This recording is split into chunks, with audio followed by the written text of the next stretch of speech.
My name is Antoinette Bont. I'm a health scientist from the Erasmus University Rotterdam. In this lecture, I discuss the cost of healthcare technology. In addition, I give instructions to do an ethnography. Companies like Xero, Philips and Kaiser use this method to understand what users need and want. If you only ask feedback from your users, you will know too late that your technology does not fit in their lives. Healthcare technology is the beloved beast. It promises improvement, but comes with high costs. Technology is a key driver to healthcare costs. Health economists calculated that new technology explains 50% of the increase in cost in care. According to organizational scientists, healthcare technology failed to make healthcare more efficient. They did not disrupt the way healthcare is organized. Healthcare is still centered on physicians. They decide how care is organized. In other sectors, technology disrupted the production. In the car industry, for example, technology standardized the production. This made cars cheaper and better. The rising cost of healthcare will change innovation. Healthcare is expensive. In the Netherlands, my home country, we spend 15% of our national income to healthcare. I started to understand this figure when I moved with my family to the United States. We paid €25,000 for healthcare insurance. This was a quarter of my research grant. We paid the insurance, but several of our friends could not afford it. They had to choose between spending their money on the house, the school of their children, or the health insurance. Policymakers take measures to manage the development of new technology. They ask to prove the added value of your technology. Policymakers also ask patients to pay for a new technology. Patients will have to pay for an app or a device, like this plate. This is a plate developed for patients who are underweight. They need to eat more. Scientific research shows that patients eat more from a red plate. I ordered a red plate from a specialized online shop. Unfortunately, the delivery was delayed. But I found this alternative. It's a red plate from an outdoor shop. And I got it within a day and for a quarter of the price. And if red is the key driver for me to eat, I presume it will work the same. Last night we set the table with this red plate. I was curious to eat from a red plate. I also set the table to illustrate how organizations like Kaiser Permanente and Philips study what patients need and want. They do ethnographic studies. The first step of an ethnography is to observe. The second step is to make notes. When you would observe me as an ethnographer, you would make extensive notes. For example, you observe and note how I look in the camera and how you see me reading the text from a teleprompter. The third step is that you analyze your notes in detail. It helps you to distance from what I say and you can better see what I do. You will start to study my gestures. The fourth step is that you interview me and ask me why I do certain things. You carefully listen which words I use. This will help you to understand what is important to me.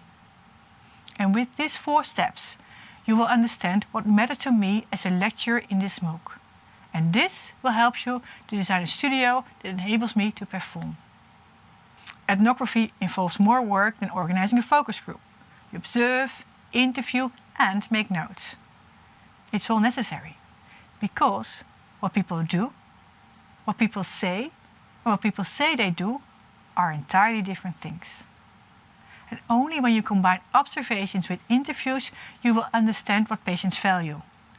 Their decision to buy your technology is formed by what they know about your innovation and how they value it. They make value-based decisions. A value-based decision combines rationality with legitimacy. To underline the importance of facts and values in decision-making, I give you an example. It's about a drug for patients with bowel problems. Family physicians have prescribed this drug for many years when the Dutch Ministry of Health decided to stop the reimbursement. Because clinical research showed that the drug was not effective. Family physicians objected. They went to court. And they won. The judge concluded that the drug works for physicians and patients. According to the scientists, it was not a real effect. It was a placebo effect. The judge decided that a placebo effect is a real effect, because for patients there's no difference. Let me end my lecture with a short video to illustrate ethnography. It's about an innovation in care. It's a new service that has the potential to disrupt the way we organize healthcare. It's part of a study to understand when and how patients like to move. In this project, researchers and dancers went to the nursing homes to observe and interview elderly patients how they enjoy life and what they long for. Based upon the ethnographic work, the dancer developed a dance class as an alternative to do exercises. Enjoy! I always worked with people of my generation, and as far as we can really see at the thing as simple as it is, aging just goes away. So we begin just breathing, very simple. There is a moment in which I understood that it's just a meeting between people. Now we are ready for a massage. So we put our hands in the head. Doe je handen op je hoofd. Okay, and we do a massage in the head. En masseer je hoofd. Really, this is very good. Heel goed, heel goed.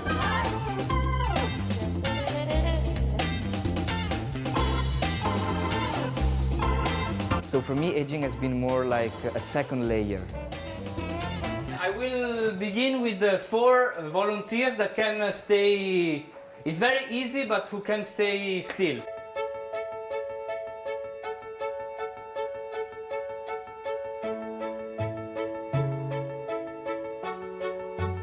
After this experience, my relation with older people is completely different.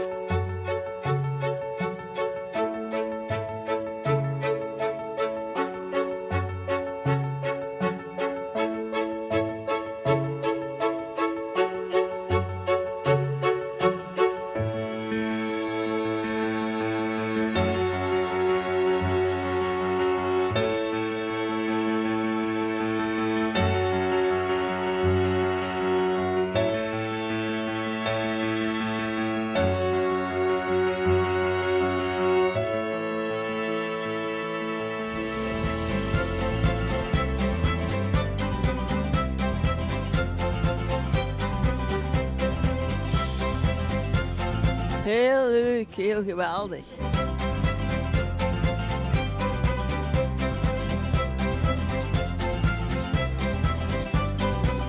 vond het echt gezellig. Ik doe altijd maar mee en dan komen ze me toch altijd pakken. En dan pakken ze maar mee en dans ik maar wat ik kan.